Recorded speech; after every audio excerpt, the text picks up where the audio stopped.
สบายดีมาเบิ่งการเฮ็ดพระธาตุทรายนะเจดีย์ทรายเนาะอยู่อันนี้เขาจะเฮ็ดอยู่มือเนาอยู่ไว้นี่ก็บ่แม่นว่าทั่วไปคันอยู่วัดเขาก็จะเอาเจดีย์ทรายก็เอาที่ดินทรายเนาะเฮาซื้อทรายมาเฮ็ดอันนี้คืออยู่น้ำอยู่ป่าเขาจะเฮ็ดแบบนี้ประมาณนี้ก็บ่เบิ่งว่าเอาขี้ตมเอาดินอยู่นี่มาเฮ็ดอันนี้คือเฮามะนาวเนาะมะนาวอยู่นี่ก็เลยเฮ็ดถามว่ามันได้หรือบ่ทางวิวัฒน์มันก็บ่ได้นะ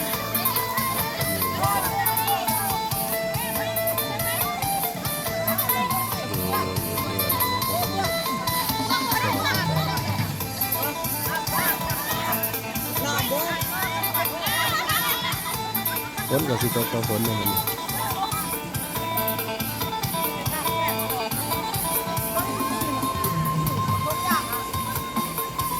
คนบ่ค่อยหลายทุกปีก็ปีนี้คือว่าน้อยกว่าหมู่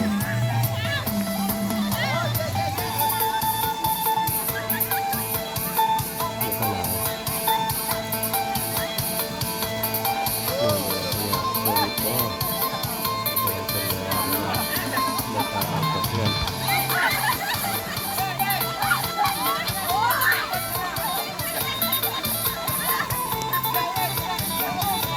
ที่เป็นประเพณีของชาวบ้านของคนเ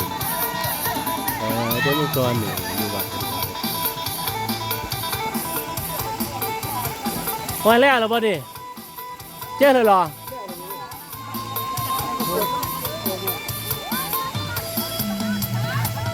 จะหน่อยฝนตกเนาะยาแล้วเอาไปเอามามันตัวอีดีตัวนี้มันจะได้บ่นี่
ทึกไว้เพื่อความทรงจำเบิ่งปีนี้ยังเหตุยังไง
ประเพณีเฮาเฮ็ดอยู่ที่ก็ม่วนนิดนึงจ้ะเนาะ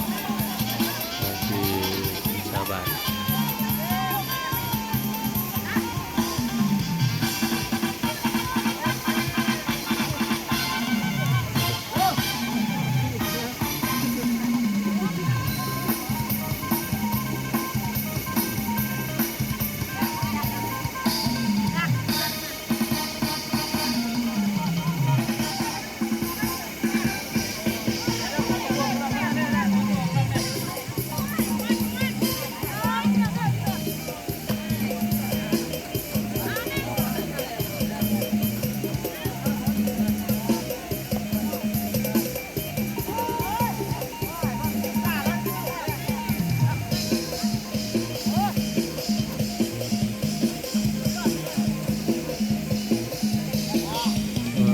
พวกเด็กน้อยบ่มา